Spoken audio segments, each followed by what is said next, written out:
ఈరోజు ఈ వీడియోలో నూనె వంకాయ చేసి చూపించబోతున్నాను. టేస్ట్ చాలా బాగుంటుంది, చాలా సింపుల్గా చేసేసుకోవచ్చు.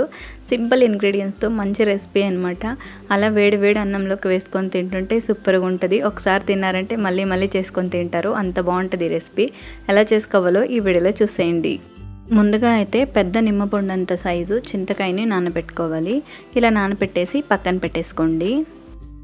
ఇప్పుడు మసాలా అయితే ప్రిపేర్ చేసుకుందాం. వెల్లుల్లిపాయల్ని పొట్టు తీసి వేసుకోవాలి. అలానే కొబ్బరిని ఇలా సన్నగా తరిగి వేసుకోండి.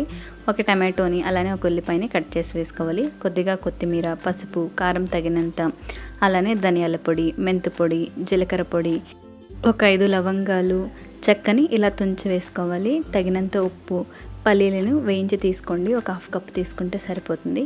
చింతపండు మనం నానబెట్టుకున్నాం కదా, అవి వాటరు అలానే చింతపండు వేసి ఇలా మిక్సీ పట్టుకోవాలి. మసాలా అయితే రెడీ అయిపోయింది. ఇప్పుడు మీకు ఎన్ని వంకాయలు కావాలో అన్ని తీసుకోండి. నేనైతే ఈ వంకాయలు తీసుకుంటున్నాను. వీటిని మధ్యలోకి ఇలా కట్ చేసుకోవాలి. అలానే వాటర్ పక్కన పెట్టుకొని దాంట్లో కొద్దిగా ఉప్పు వేసారంటే వంకాయ కలర్ చేంజ్ అవ్వకుండా ఉంటుంది. మిగతా వంకాయలను కూడా ఈ విధంగానే కట్ చేసి తీసుకోవాలి. ఇప్పుడు ఈ వంకాయల్లోకి స్టఫింగ్ చేసుకుందాం. మసాలా వేసుకున్నాం కదా, ఆ మసాలాని ఇలా కొద్దిగా ఈ వంకాయల్లోకి స్టఫింగ్ చేయాలి. అన్ని వంకాయలకి ఇలానే స్టఫ్ చేసుకొని పక్కన పెట్టేసుకోండి.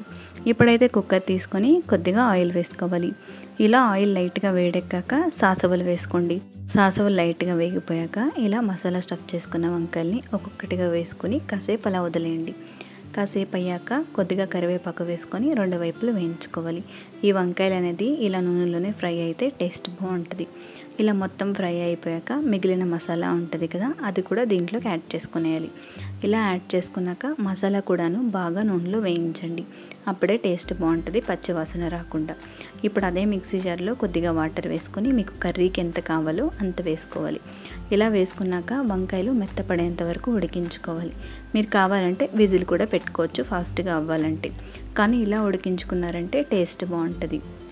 ఇంకొకటి ఏంటంటే ఈ కూరని మట్టి పాత్రలో వండామంటే టేస్ట్ అదిరిపోతుంది, అసలు అంత బాగుంటుంది. ఇప్పుడైతే ఇది బాగా మిక్స్ చేసుకొని ఒక పొంగు రానివ్వాలి. వంకాయ ఉడికిందో లేదో చెక్ చేసుకోవాలి. వంకాయ ఒకవేళ ఉడకకపోతే ఇంకా కాసేపు ఉడికించుకోండి. మొత్తం అంతా ఉడికిపోయాక కాసేపు అలానే వదిలేయాలి కదపకుండా. ఇలా అయిపోతుందన్నమాట. మరీ ఏం భయపడకండి, ఇదేం నూనె మరీ అంత వేయలేదు. ఒకసారి బాగా మిక్స్ చేసుకొని సర్వ్ చేసుకోవడమే. వేడివేడి అన్నంలోకి, సంగటికి, చపాతీలోకి దేంట్లోకైనా బాగుంటుంది.